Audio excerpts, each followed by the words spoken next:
so appreciative of Seven, not only his play, but his leadership. And just a tough night, man, but awesome night. You walked outside and felt the energy and saw all the Seven jerseys, all the Seven signs, and it was truly an atmosphere that I've never felt here before. Did you get the game ball? I have no, he didn't, coach didn't make an announcement or anything, but I'm sure it'll be in my locker. Would that be your favorite game ball? Probably. It's going to be up there. If not, it's special. Tuesday edition of PFTPM, the morning after Big Ben's farewell to Heinz Field. Slightly different scene than last year with the final home game against the Browns in the playoffs. Ben and Marquise Pouncey sitting alone on the bench. This time it's kind of a victory lap for Ben Roethlisberger. He didn't do the whole lower bowl at Heinz Field, but got to walk off as a winner, 26-14 over the Cleveland Browns. Playoff hopes still alive. Still alive. This is PFT Live, by the way, not PFTPM. Wake your butt up on a Monday. Did I say PFTPM? Oh, yes, you did. Did I really? Yes, you did. Jeez. Yep, wake up. Let's go. Wow.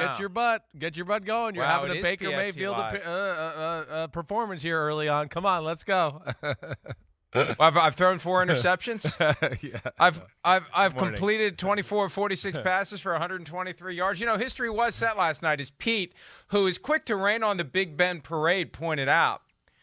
History was made last night. The fewest yards ever gained by a quarterback with 45 or more It's amazing. attempts in a game. Ben Roethlisberger, 123 yards on 46 attempts. That's not a good night throwing the ball, but it doesn't matter. It doesn't matter because they won. They beat the Browns. It worked. It's amazing.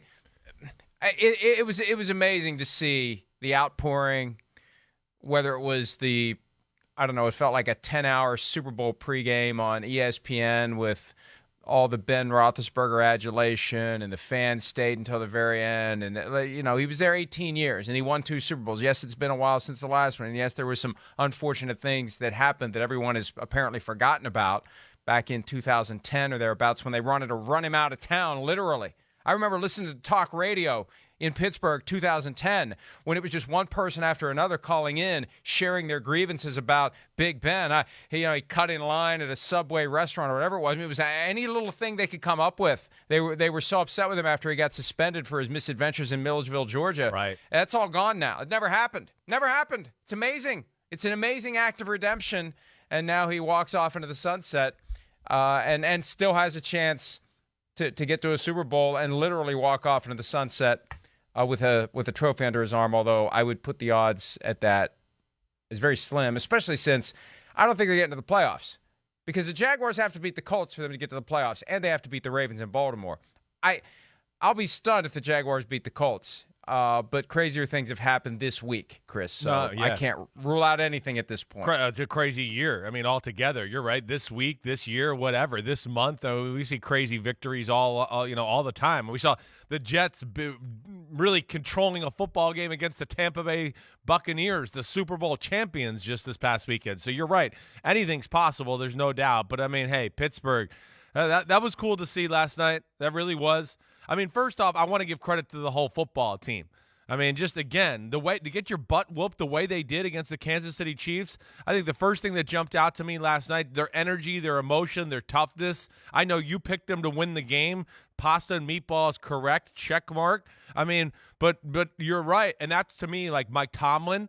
Mike Tomlin, you say what you want. I mean, the Pittsburgh Steelers just always come ready to fight for the most part. Or whenever you think they're dead, they show you a little life. I think between that, the energy in the stadium provided by, people knowing that it was Big Ben's last game, the Steelers played an emotional, tougher football game from the get-go, and I was glad to see Big Ben go out a winner. I really was. He's a legend. Yeah, you said it. It's been some rocky roads there, but for the most part, come on, man, what he's done in Pittsburgh, it's all-time great status. It really is. The fact that they're in it every year, they went to 3 Super Bowls. You're right, it's been a while, but oh my gosh, I mean, every year in the conversation for playoffs, in the playoffs. Certainly years sprinkled in with, are they the best team in the AFC? Just a phenomenal career by Big Ben, and cool to see him get sent off in that way. What's amazing, for all their struggles this year, they haven't lost at home. Yeah, that's crazy. Since week 3 against the Cincinnati Bengals. Now, they had that unfortunate tie against the Lions, which ultimately could be the thing that keeps them out of the postseason, but they have won every other home game since then. The problem is they haven't won on the road since Halloween at Cleveland. Yeah. And they're going to have to win on the road at Baltimore. And maybe that's a tougher task than the other side of it. I don't know. But because, look, the Jaguars, as Pete pointed out, they've beaten the Colts six straight times in Jacksonville. Now, this Jaguars team just gave up 50 points to the Patriots. This Jaguars team has shown no life since Urban Meyer was fired. Usually there's some sort of a lift that you get after the coach is fired, because guys want to play well for the interim coach because they realize a new guy who comes in may make a lot of changes, and those changes may include me. So let's go out and win for this guy because maybe we can keep him as our coach and everything stays the same. It never happened for the Jaguars this year. But they get the chance to play ultimate spoilers. And apparently there are fans who are planning to show up in clown paint or clown outfits because this is the thing they've been doing to put pressure on Shad Khan after the decision was made and leaked to NFL media that they're bringing back Trent Baalke as the GM. So I don't know what factor that's going to have. I don't know how many clowns are going to be in the uniform or in the stadiums rather on Sunday in Jacksonville, but that becomes a critical game now. Critical. If the Jaguars can beat the Colts and the Steelers can beat the Ravens, the Steelers are in the playoffs, unless the Chargers and Raiders tie. This is the ultimate chaos scenario. Steelers beat Ravens, Jaguars beat Colts. If the Chargers and Raiders tie, both the Chargers and Raiders are in and the Steelers are out, which would just be perfect if it happens.